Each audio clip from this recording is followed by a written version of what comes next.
Hello friends, అందరికీ నమస్తే. Welcome to our channel. ఈరోజుటి మన వీడియోలో వైకుంఠ ఏకాదశి పూజా విధానం అలాగే ఏకాదశి వ్రత నియమాల గురించి తెలుసుకుందాం.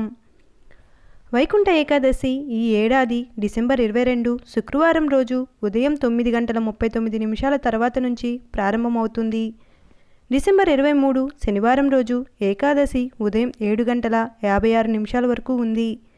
వాస్తవానికి సూర్యోదయానికి తిథి పరిగణలోకి తీసుకోవాలి.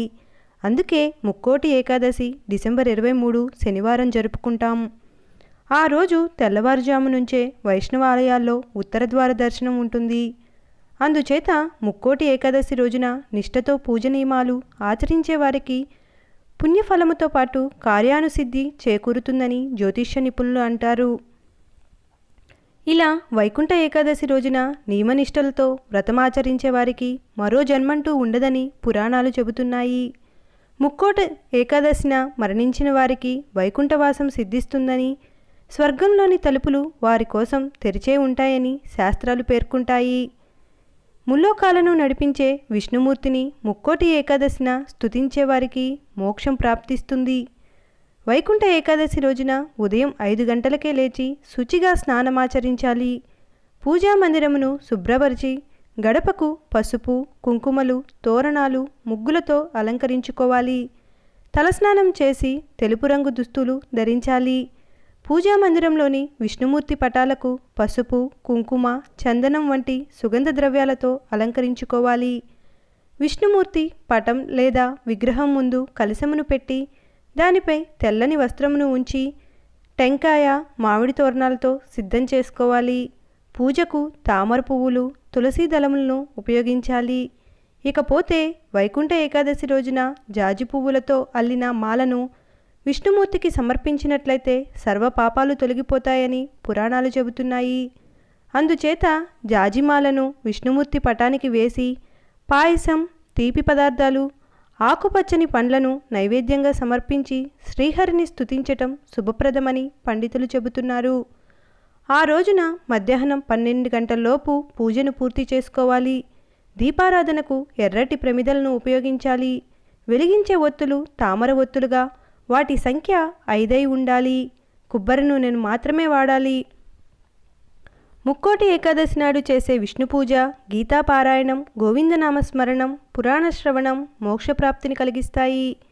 ఇవన్నీ చేయలేకపోయినా ఓం నమో నారాయణ అనే మంత్రాన్ని 108 సార్లు జపించటం ద్వారా మీరనుకున్న కార్యాలు దిగ్విజయంగా పూర్తి అవుతాయి. ఇంకా ఏకాదశి రోజున విష్ణు, వెంకటేశ్వర స్వామి ఆలయాలను దర్శించుకోవచ్చు. ఉపవాస నియమాలు. వైకుంఠ ఏకాదశి రోజు ముర బియ్యంలో దాక్కుంటాడని, అందుకే బియ్యంతో చేసిన ఏ పదార్థం తినకుండా ఉండాలని అంటారు. ఈ రోజున ఉపవాసం ఉంటే మిగతా 23 ఏకాదశులు ఉపవాసం ఉన్నట్లే అని విష్ణు పురాణం చెబుతుంది. ముర అంటే తామసిక, రాజసిక గుణాలకు, అరి షడ్వర్గాలకు ప్రతీక. వీటిని ఉపవాస జాగరణల ద్వారా జయిస్తే సత్వగుణం లభించి తద్వారా ముక్తికి మార్గం ఏర్పడుతుంది. వరి అన్నంలో ముర నివాసం ఉంటాడు కనుక మందబుద్ధిని ఇచ్చి జాగరూకతను దెబ్బతీస్తాడని అంతరార్థం. ఏకాదశి నాడు ఉపవాసం ఉండి ద్వాదశి నాడు అన్నదానం చేస్తారు.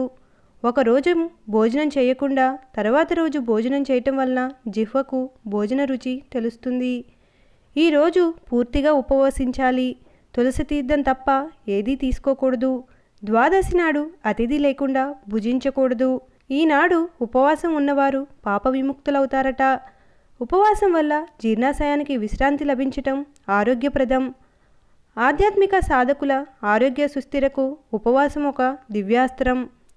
ఉప అంటే దగ్గరగా, వాసం అంటే ఉండటం, దైవానికి దగ్గరవ్వాలనేదే ఉపవాసంలోని ఆశయం. పూజ, జపం, ధ్యానం లేదా ఉపాసన మొదలైన సాధనల ద్వారా మనసుని మాధవుడిపై లగ్నం చేయాలి.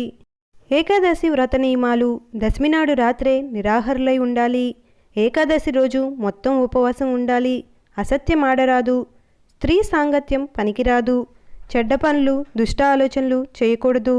ఆ రోజు రాత్రంతా జాగరణ చేయాలి. అన్నదానం చేయాలి.